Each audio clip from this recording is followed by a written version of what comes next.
Dahil kapatid pa rin kita. Binugbog mo ako? Ha? Kapatid tuloy mo? Kapatid ba sa'yo yun?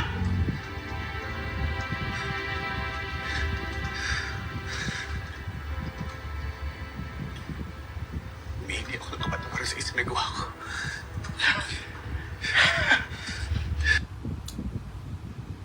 Hoy, David. David, alam mo ang weird mo. Masyado kang ginaji kay Tanggol. Pumunta ka pa talaga dyan sa kulungan para makipag-away.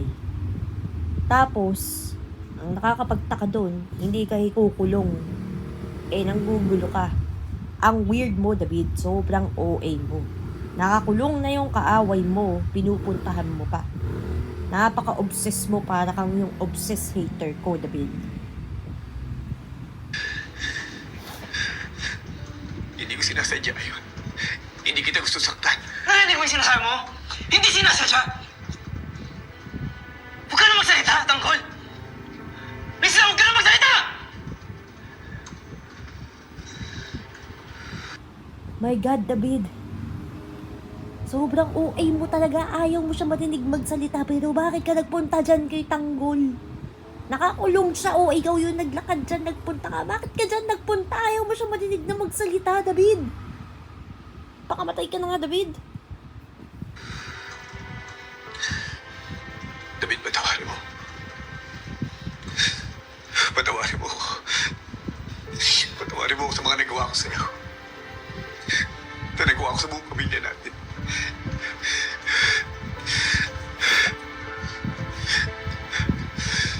Patawad, David. Hindi ko manatanggap ang paghingi mo ng tawad hanggat buhay ako. Siya nga pala. Nakita ko si Rupa, ikakasal na. Hindi siya ikakasal sa'yo. Hindi sa matinong tao. Hindi katulad mong walang niyak. Sakit, di ba?